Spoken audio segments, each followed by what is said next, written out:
देखिए सर, अगर बात कर लें तो ठीक है, नहीं तो हाँ सही है। नहीं, मैं कोशिश कर रहा हूँ प्रतिदिन कि जी, मैं प्रतिदिन, मेरी कोशिश रहती कि एक दो तीन जो भी हो सके पॉसिबल उनका इंटरव्यू ले, लेकिन करते हैं, करें क्या, ऑफिस टाइम से घर आना होता है करीब शाम 5-6 बजे, और उसके जी, बाद भयंकर थकान होती है, थोड़ा समय घर पे जी सर। देना पड़ता है, उसके हाँ बाद सर। हम मॉक इंटरव्यू वगैरह सर शुरू कर पाते हैं, जी सर, है ना। सर लोड तो बहुत है सर, प्रिंसिपल सर बहुत आपके ज़्यादा पास वर्कलोड उस। होने के बाद फिर ये जब काम करते हैं, चाहे अच्छा हो या बुरा हो, लेकिन इसकी आलोचना भी बहुत होती है। सर ये तो है, लोगों नेगेटिव के दिमाग पॉजिटिव में सर पता नहीं क्या क्या रहता है, सही है। जी जी जी। चलो शुरू करते हैं, हाँ सर, है ना। ठीक है सर। ठीक है हमारे सर। साथ में एक बहुत ही अभिन्न मित्र टीजीटी हिंदी का इंटरव्यू कल देने जा रहे हैं, और हम इनका बिना किसी भूमिका के साक्षात्कार शुरू करते हैं, बाकी सब बातें बीच में होती रहेगी। तो सर जी, आपसे अनुरोध है, आप संक्षेप में परिचय बताएं, जैसा आप कल सुबह बताने वाले हैं। Sir yes. मेरा नाम सत्येंद्र यादव है। मैं उत्तर प्रदेश के देवरिया जिले का निवासी हूँ। मैंने हाई स्कूल तथा इंटरमीडिएट की परीक्षा यूपी बोर्ड से उत्तीर्ण की है। उसके पश्चात मैंने स्नातक तथा शिक्षक स्नातक 2009 और 2011 में डॉक्टर भीमराव अंबेडकर विश्वविद्यालय आगरा से उत्तीर्ण की है। उसके बाद पढ़ाई सुचारू न कर पाने के कारण मैंने अपने शिक्षण कार्य को अनुभव के तौर पे प्रयोग किया है, और मैं वर्तमान में एक निजी शिक्षण संस्थान में शिक्षण पद पे कार्यरत हूँ और एडमिनिस्ट्रेशन वर्क भी देखता हूँ। बहुत बढ़िया। कौन सा संस्थान का नाम बताया आपने? Sir Saudan Singh institute of higher education और डॉक्टर एसबीएस इंटरनेशनल स्कूल। अच्छा, ये एनजीओ चलाता है या गवर्नमेंट चलाती है? सर सेमी गवर्नमेंट है सर, जो अर्ध सरकारी होते हैं सर। अच्छा अच्छा, हाँ हाँ, ठीक है। जी, राज्य सरकार द्वारा पोषित। अच्छी बात है। चलिए, अब अपनी स्ट्रेंथ बताइए एक्चुअल में, कि आप जिस पद के लिए साक्षात्कार दे रहे हैं उसके लिए दूसरे का चयन न करके आपको वरीयता क्यों दी जाए? आप में ऐसी क्या विशेषताएं हैं या अलग चीज़ है जिसकी वजह से आपका चयन इंटरव्यू बोर्ड करे? सर सर्वप्रथम मैं केंद्रीय विद्यालय संगठन द्वारा जो भी अर्हता मांगी है उसको पूर्ण करता हूँ, तथा मैं शिक्षण कार्य के में मेरी रुचि है और मैं शिक्षण कार्य में आईसीटी का प्रयोग कर सकता हूँ। और जो शिक्षण कार्य में चुनौतियां हैं, जैसे एक मार्गदर्शक के रूप में, एक गाइड के रूप में, इन सब के लिए मैं उत्साहित हूँ इन सब चुनौतियों को स्वीकार करने के लिए। और मैं अपने को परिस्थिति अनुकूल ढाल सकता हूँ, और मैं एक संघर्षशील हूँ, और सकारात्मक सोच के साथ अपने में सकारात्मक व्यक्तित्व होती है। बिल्कुल अच्छी बात है सर। तो मुझे ये जानना है कि आप हिंदी भाषा को आईसीटी का प्रयोग करके किस तरह से आप प्रभावशाली शिक्षण करेंगे, इसके बारे में थोड़ा सा बताइए। अच्छा सर।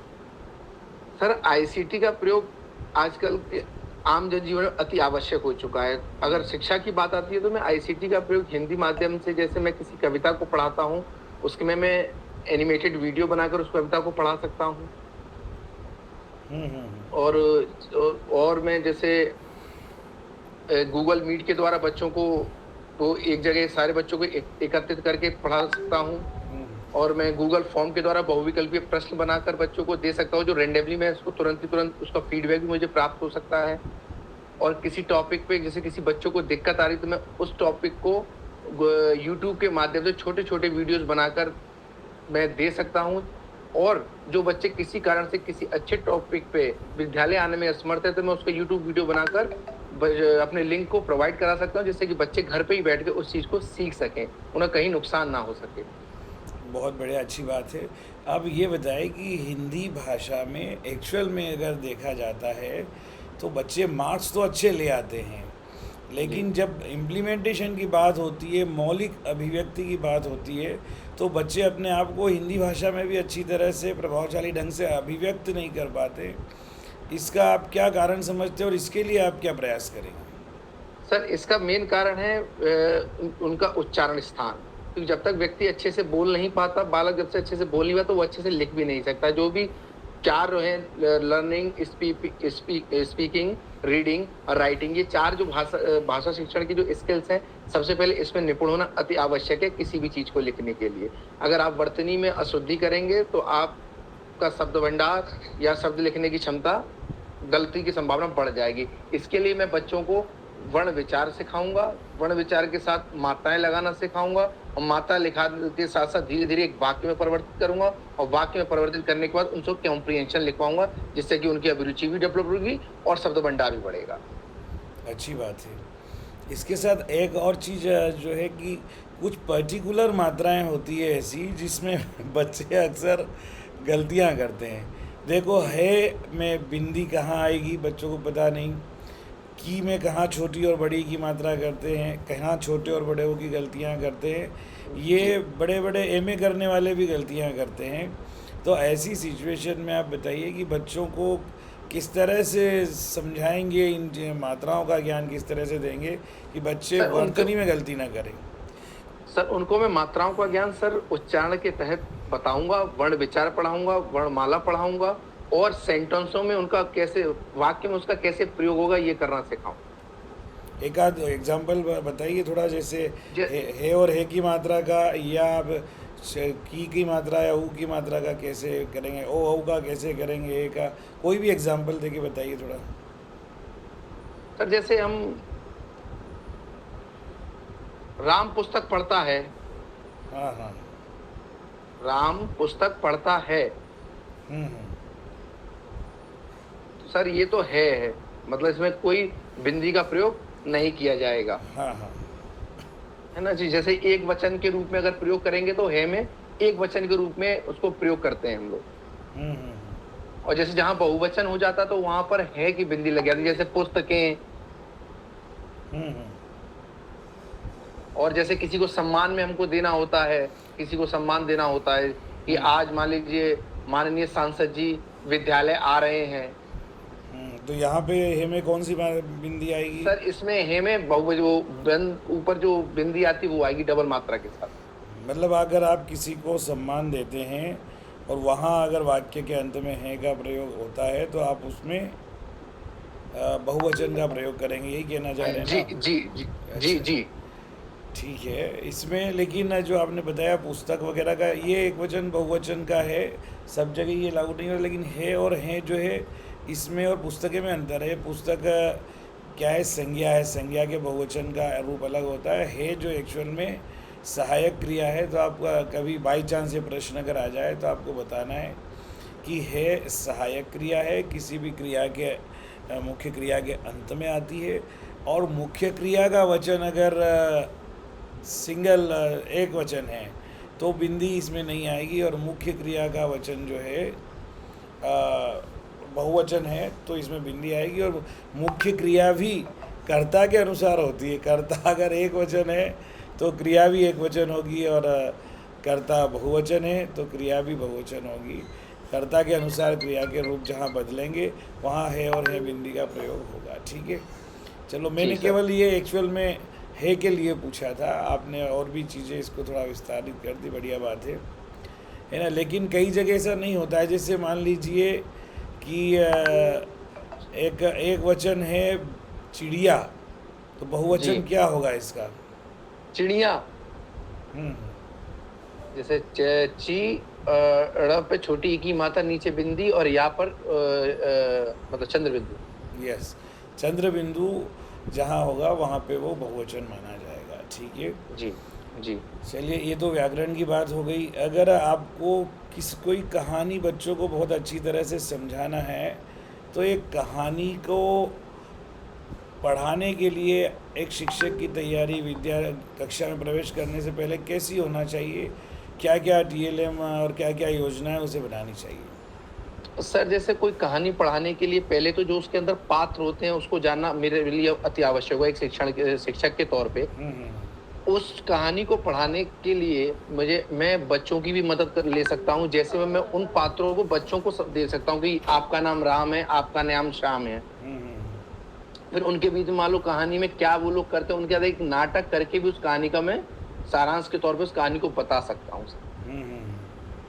जैसे कि हमारे पाठ्य पुस्तक में जैसे एक कहानी से, उसका नाम नहीं याद आ रहा मुझे, जैसे उसमें लेटर बॉक्स है और आपका खंबा है लाइट का, और ये सब आपस में चर्चा करते थे। उन चर्चाओं को पात्र बना के 5-6 बच्चे क्लास में खड़े करके इन लोगों को डायलॉग बुलवा सकता हूँ, जिससे कि इनकी अभिव्यक्ति में भी सुधार हो सकता है और कहानी भी रोचक लगेगी। ठीक है, ठीक है। इसमें एक बात का आप ध्यान रखिए कि कहानी है या कोई भी गद्य पाठ है, तो पहला हमें योजना बनाने से पहले, कुछ भी करने से पहले शिक्षक की ड्यूटी है कि कम से कम उसको 2 से 3 बार थॉरली अच्छी तरह से पढ़े, उसकी विषय वस्तु को समझें। दूसरा, उसमें कुछ कठिन शब्द जो विद्यार्थियों के स्तर के हैं, हम अपना अनुमान लगा करके उनकी सूची बनाएं और उनका शब्दार्थ जो उससे बच्चों को परिचित करवाएं। ये योजना पहले ही हमारे मन में होना चाहिए। जी सर। और इसके बाद आपने जैसे बताया उसी को मैं थोड़ा सा और क्लियर कर रहा हूँ कि कहानी के जो पात्र है उनका जो स्वभाव है, उनकी जो विशेषता है, उसको एक प्रभावशाली ढंग से हम उनको कैसे रखेंगे, इसकी योजना हमारे मन में होना चाहिए, ताकि बच्चे जो है उसको इस तरीके से आनंद ले जैसे उनके सामने कोई दृश्य उपस्थित हो रहा हो, है ना। इसके लिए कहानी का नाटक में रूपांतरण भी किया जा सकता है, लेकिन ये बाद की प्रक्रिया है। पहले आप जी उसे सर। अच्छी तरह से पढ़ाएं, समझाएं, और कहानी कथन शैली जो है आपकी इतनी बढ़िया होना चाहिए, उसका एक आध बार अभ्यास करना ज़रूरी है, ताकि पूरे पाठ को पढ़ाने से पहले आप संक्षेप में कहानी को इस प्रकार से सुनाएं कि पात्र और उनका चरित्र चित्रण स्पष्ट हो जाए शब्दार्थ वगैरह करने के बाद में। जी। और कोई भी गद्य पाठ हो, उसमें अगर कोई लोकोक्ति आती है, मुहावरा आता है, कुछ इस प्रकार के पर्यायवाची विलोम शब्द या आते हैं, या वाक्य भेद के अनुसार सरल संयुक्त मिश्र उपवाक्य वगैरह आते हैं, तो हम थोड़ा आइडेंटिफाई कर लें, बच्चों को उस पाठ के साथ ही ज़रूरत के अनुसार हम उनका प्रयोग और उनका महत्व बताएं। क्योंकि कहानियों में अक्सर, जैसे प्रेमचंद की कहानियों में तो सामान्यतः मुहावरों का प्रयोग होता ही है, लोकोक्ति का प्रयोग जी। होता है, तो जी। हमें वो भी जो है उससे परिचित करवाना विद्यार्थियों को जरूरी है। जी सर। चलिए ठीक है, एक और आपसे थोड़ा सा ये जानना था मुझे कि अगर काव्य पढ़ाया जाता है, कोई जी कविता आप पढ़ाते हैं, तो उसको पढ़ाने की शैली आपकी कैसी होगी, किन बातों का ध्यान रखें?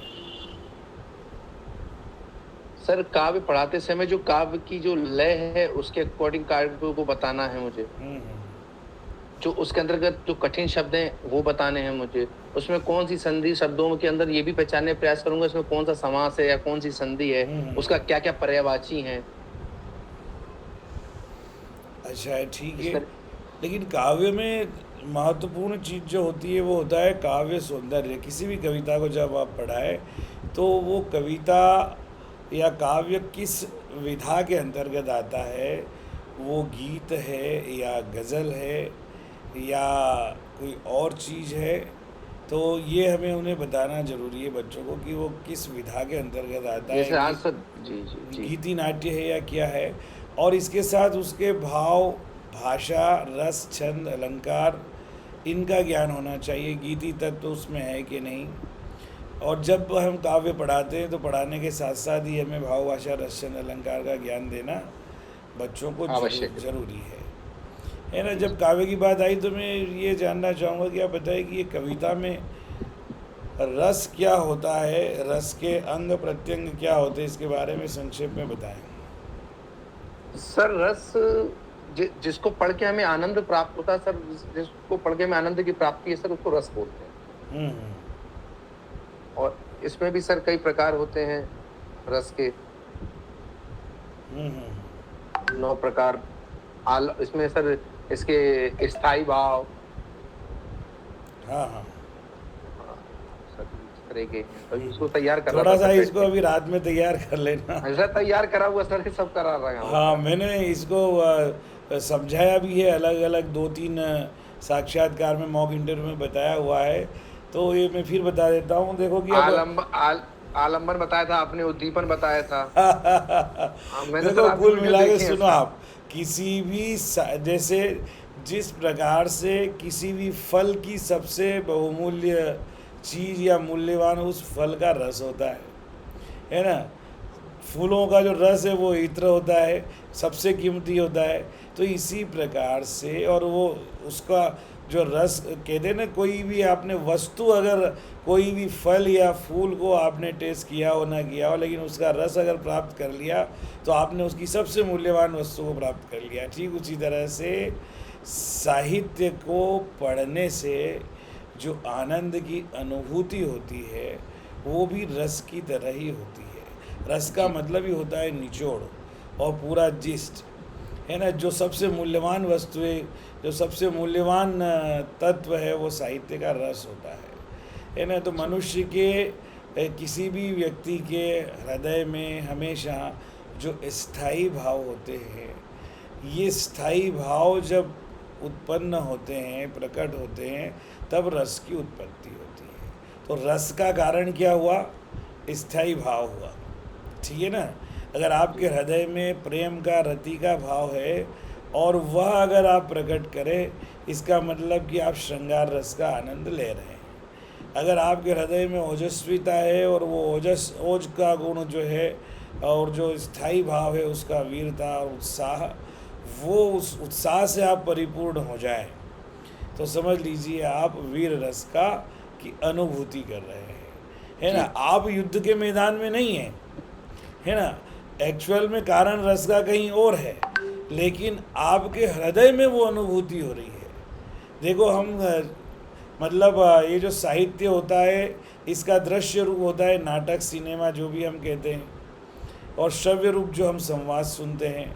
तो इस दृश्य और श्रव्य के माध्यम से हम एक कमरे में बैठे हुए, टीवी के सामने बैठे हुए, मोबाइल लैपटॉप के सामने बैठे हुए श्रृंगार का भी आनंद ले लेते हैं, वीरता का, उत्साह का भी आनंद ले लेते हैं, हास्य से भी परिपूर्ण हो जाते हैं। और जब कोई इमोशनल दृश्य आता है तो आंखों में आंसू भर लेते हैं, करुण रस का परिपाक होता है। तो ये जो रस है इन सब का कारण होता है स्थायी भाव, और ये जो स्थायी भाव होते हैं इनका कारण होता है विभाव। जी, विभाव का जो है इसके दो अंग होते हैं, आलंबन विभाव और उद्दीपन विभाव, जी, ठीक है। आलंबन यानी सहारा, जिसका सहारा लेकर के रस की उत्पत्ति होती है, उस स्थायी भाव उत्पन्न होता है, उसे आलंबन विभाव कहते हैं। जी, अब ये आलंबन और उद्दीपन जो है, ये जो श्रोता है या देखने वाला दर्शक है, ये डायरेक्टली उससे कनेक्ट नहीं होते। मान लीजिए कि मैं कोई सिनेमा, नाटक या दृश्य काव्य देख रहा हूँ, तो उस दृश्य काव्य का जो नायक है वो मान लीजिए आलंबन है, ठीक है ना। अब ये आलंबन जो है वो नायक नायिका है। अब इस ये आलंबन के भी दो भाव होते हैं, एक होता है आश्रय और एक होता है विषय, ठीक है ना। अब जैसे राम सीता का दृश्य ले, नायक नायिका का, तो नायक वो आश्रय है जिसके मन में नायिका यानी विषय के प्रति प्रेम का भाव, स्थायी भाव उत्पन्न हो रहा है, ठीक है ना। तो ये उसके कारण हो गए। तो उद्दीपन क्या होगा कि वो अगर बगीचे में है या उपवन में है तो वहाँ की ठंडी हवा, वहाँ की सिरन, बारिश हो गई या और कुछ दृश्य, फूलों वगैरह है तो ये उस फूलों की गंध, वो सारे कारण जो और उद्दीप्त करते हैं उनके इस प्रेम भाव को, वो उद्दीपन विभाव के अंदर आते हैं। तो ये आलंबन और उद्दीपन विभाव हो गया, सामने स्टेज पे चल रहा है, दोनों का संबंध उससे है, मंच से है। जी, और दर्शक इन सब को देख करके वो जो उस दृश्य का जो आनंद है वो ले रहा है।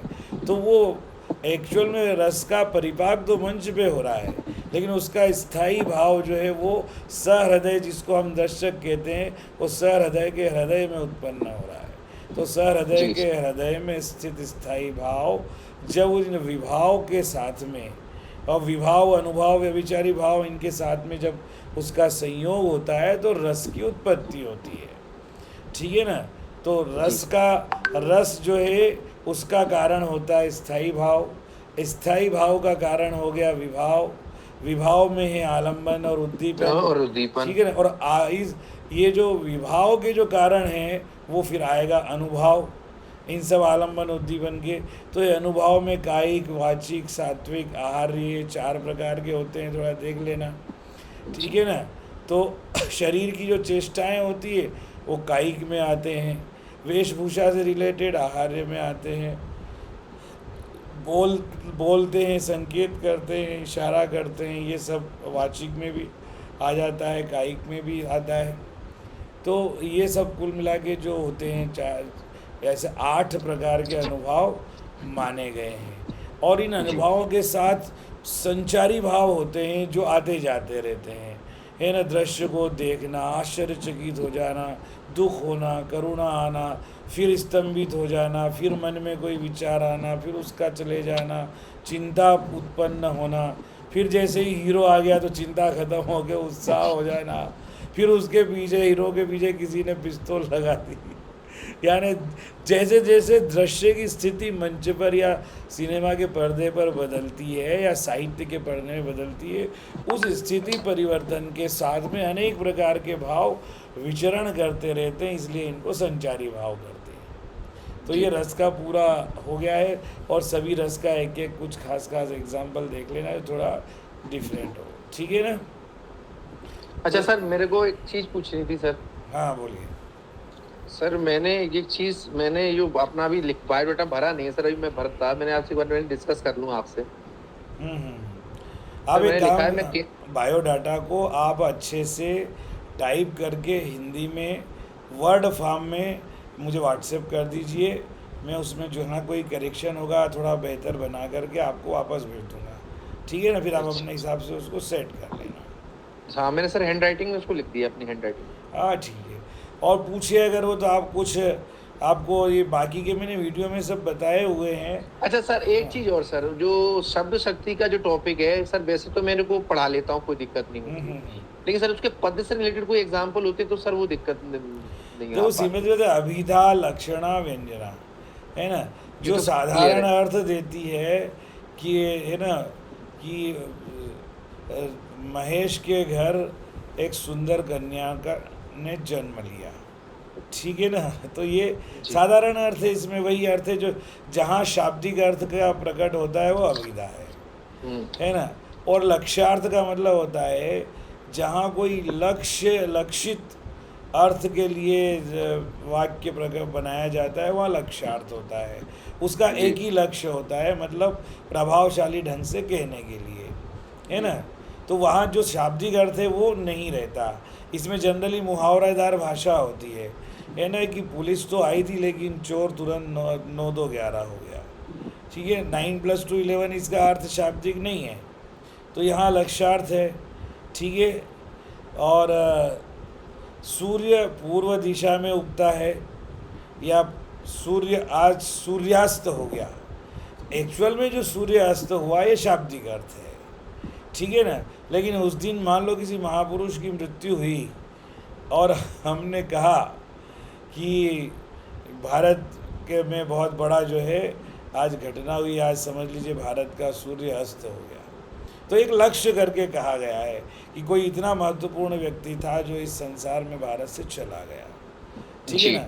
एक व्यंजना होती है जो व्यंग्यार्थ प्रकट करती है ना। इसमें थोड़ा सा अर्थ की और गंभीरता हो जाती है, इसमें व्यंजना की होती है। तो इसमें जो है लोग अलग अलग प्रकार से अपना अर्थ व्यंजित करते हैं कि गांधी जी की मृत्यु हुई और सूर्यास्त हो गया, मतलब गांधी जी जो सबको अपने चरित्र के माध्यम से, विचार के माध्यम से, आचरण के माध्यम से जो ज्ञान का प्रकाश देते थे, वो प्रकाश अब नहीं मिलेगा।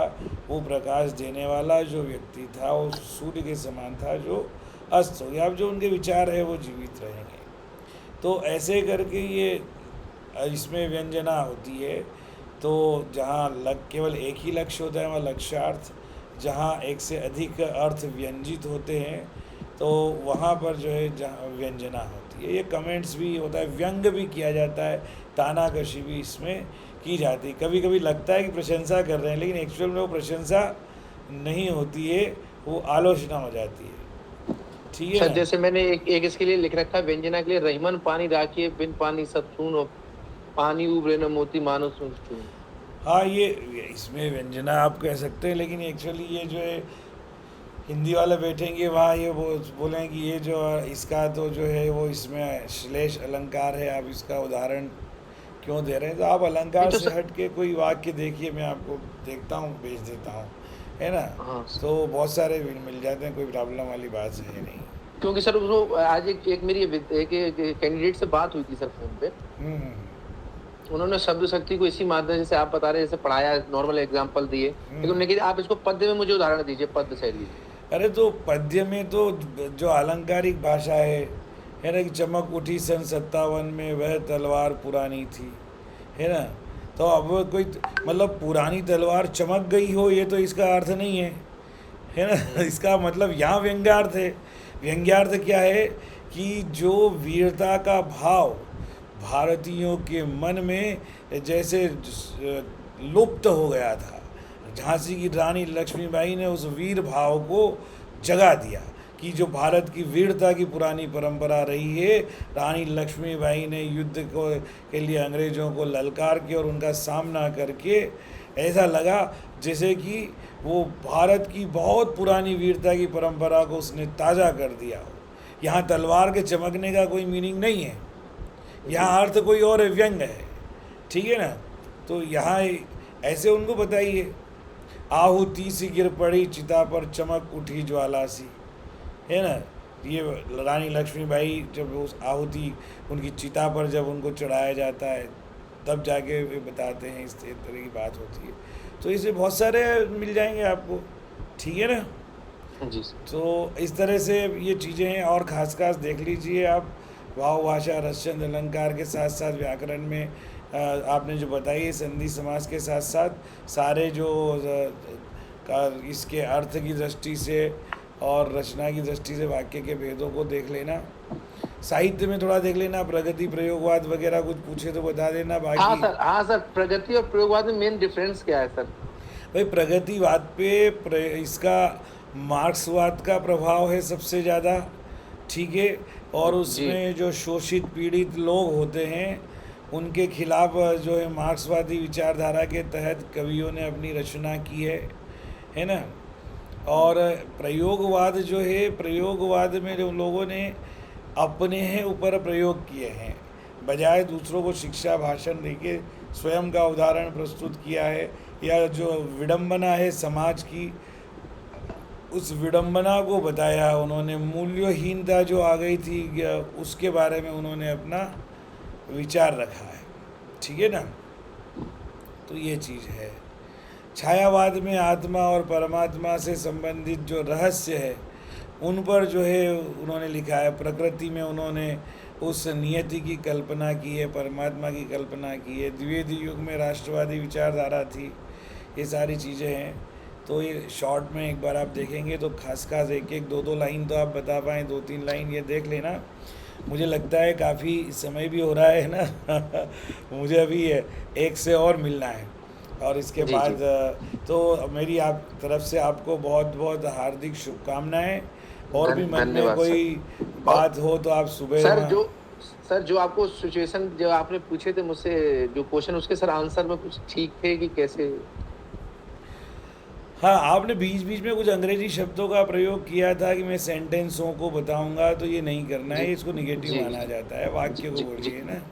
तो अब जब आप बोल रहे हैं तो बीच बीच में अंग्रेजी का पुट आ जाता है। जब हम भाषा के शिक्षक हैं तो जहाँ ज़रूरी हो वहाँ भले ही प्रयोग करें, लेकिन सामान्यतः हम पूरा साक्षात्कार हिंदी में ही देने का प्रयास करें, ताकि उनको लगे कि भाई इसकी भाषा पे का इसका वोकेबलरी, इसका शब्दकोश बहुत अच्छा है, ठीक है ना। और पूरे आपके चेहरे पर मुस्कुराहट रहे उस समय बताएं, आत्मविश्वास रहे, मुस्कुराहट आए या ना आए लेकिन आत्मविश्वास झलकना चाहिए। और आप मन में सोच लीजिए कि जो चीज़ पढ़ाएंगे उसको बहुत बेहतर तरीके से पढ़ाएं। और सर मैंने सर टॉपिक तैयार के लिए आज मैंने सर आपका भी टॉपिक देखा सर, उस पर आपका 2 साल पुराना वीडियो देखा मैंने। वो कन्यादान के ऊपर है ना सर आपका वीडियो एक। हाँ बढ़िया हाँ सर, आज मैंने वही देखा, मैंने ही तैयार कर रखा था, लेकिन आप भी वही बात करें, लेकिन आपके शब्दों के बहुत अच्छे शब्दों का प्रयोग था, मेरे में थोड़े से कम शब्दों को, तो आज मैंने काफी 2 बार देखा। बस अगर बोले तो वही पढ़ा देना। और नहीं सर, मैंने कन्यादान और बच्चे काम पर जा रहे हैं 2 पोयम रेडी कर ली। बढ़िया है। और अगर वो अपनी इच्छा से कुछ देते हैं तो उसको शुरू कर देना, कोई चिंता ही नहीं। पूरे जनरली क्या होता है, अगर जब आप अच्छा पढ़ाना शुरू करते हैं ना तो वो बुला के बिठा देते हैं, चलो ठीक है आ जाओ भाई, उनको लगता है कि आता है इसको। कई बार बिल्कुल अच्छा नहीं पढ़ाते हैं तो भी बिठा देते हैं, दोनों स्थिति बनती है। जी। तो ये सारी चीज़ें हैं। सर वाइफ का बताना है कि नहीं बताना है? अगर बाई चांस। नहीं, अगर ऐसा कोई विशेष प्रसंग आता है तब आप बताइए, अदरवाइज कोशिश कीजिए कि आप तभी बताएं जब पूछा जाए। अगर वो परिवार के बारे में पूछे, फैमिली बैकग्राउंड के बारे में, तब आप ज़रूर बताएं। देखो क्या है, हम पहले से ही बता दें तो ये हमारी कमज़ोरी होगी, वो सोचेंगे कि ये अपना प्रभाव बता रहा है। लेकिन अब पूरा इंटरव्यू लंबे समय तक चलेगा, कभी कोई ऐसी स्थिति आए और वो बताएं। अच्छा, जैसे सर केवी कल्चर के बारे में पूछ ले तब बता सकता हूँ सर इस बात को। हाँ, अगर वो पूछते तो बताए कि मैं केवी के कल्चर को मैं बहुत नज़दीक से जानता हूँ, केवी में किस तरह की कार्यप्रणाली होती है ना। मैं इससे भली भांति परिचित हूँ, क्योंकि मेरे परिवार का एक सदस्य जो है हमारे इसमें केंद्रीय विद्यालय में कार्यरत है। जब वो बोले कौन सदस्य कार्यरत है, तब आप तब बता बताइए, दें। है ना। मतलब ऐसा लगे कि हम आप जो है डायरेक्टली नहीं बताना चाहते हैं, है ना। फिर आखिरी में मान लो कोई और ऐसा प्रसंग आए जब बीच में नहीं निकला हो, तो तब आप बताएं। तो उनको इससे क्या आपके मन में आपके प्रति पॉजिटिव भाव होगा कि देखो इसका ये इतना जुड़ा हुआ है, फिर भी इसने आगे रह कर के नहीं बताया, बात निकली तो बताया, मतलब ये उसका लाभ नहीं लेना चाहता था। तो ये कहीं ना कहीं चीज़ आना चाहिए। सर ठीक है ना? इंट्रो ठीक था सर उतना? कौन सा? हाँ, बाकी सब ठीक ठाक था, लेकिन अपनी स्ट्रेंथ आप बताइए। इंट्रो में शॉर्ट में बताने के बाद जो आपने बताया, ये सब जो मैंने पूछा ना, आपने आईसीटी और ये सब बताया, वो आप उसी के साथ बताने की कोशिश करें शॉर्ट में कि भाई मैं सर, मुझे हिंदी भाषा के प्रति मेरी स्वयं की बहुत अभिरुचि है। मैं हिंदी भाषा का अध्यापन में सीखने सिखाने में आनंद का अनुभव करता हूँ, और मैं विद्यार्थियों की अभिरुचि हिंदी भाषा के प्रति सही अर्थों में पैदा करने की क्षमता रखता हूँ। और जो कमियाँ मैं देख रहा हूँ उन आज के मतलब वातावरण में, उन कमियों को मैं समूल जो है नष्ट करके और एक बेहतर जो है वातावरण देने में समर्थ हूँ। अभी मुझे क्या कमियाँ है कि भाई सर, आज क्लास 12 में बच्चा निकल जाता है, कॉलेज में आ जाता है, एक एप्लीकेशन भी ठीक से नहीं लिख पाता, वर्तनी की बहुत गलतियाँ होती है। लेकिन मैं जब पढ़ाऊँगा तो सर मेरे विद्यार्थी इस तरह का नहीं करेंगे। बहुत हद तक मैं इन सब चीज़ों में सुधार लाऊंगा। जी सर। ठीक है ना। जी तो सर। ये सारी चीज़ें, और हिंदी के कम से कम 10 इंटरव्यू होंगे, आप छाट छाट के देख लेना। जी जी ठीक है और सर, मैं जहाँ देख जैसा आपको उचित लगे देख लीजिएगा। ठीक है ना। ठीक ठीक है सर, मैं कल शाम को आपसे बात कर सकता हूँ? शाम के रात बिल्कुल, के शाम टाइम? को जब चाहे आप बात कर लो, आपका साक्षात्कार हो जाए, उसके बाद फिर एक बार अपना अनुभव सुनाना। ठीक है ठीक है। सर, थैंक यू और सर। मेरी तरफ से आपको बहुत बहुत शुभकामनाएं। ईश्वर करे आपका सिलेक्शन हो, और अगर हम फिर जो है 1 महीने बाद मिले तो आपसे टीजीटी हिंदी के रूप में मिले, है ना। ठीक है सर, धन्यवाद सर। पूरा हमेशा देखो, हमारे होना नहीं होना कुछ परिस्थितियाँ और कुछ ईश्वर के ऊपर भी निर्भर करता है, लेकिन हमारे चेहरे की खुशी को, आत्मविश्वास को कोई कम नहीं कर पाए। इस बात का आप ध्यान रखिए। ठीक है ना सर जी। ठीक है सर। Okay, okay sir. नमस्कार, थैंक यू वेरी मच, नमस्ते बहुत सर। बहुत धन्यवाद। Thank you sir, thank you. Okay, मिलेंगे सर।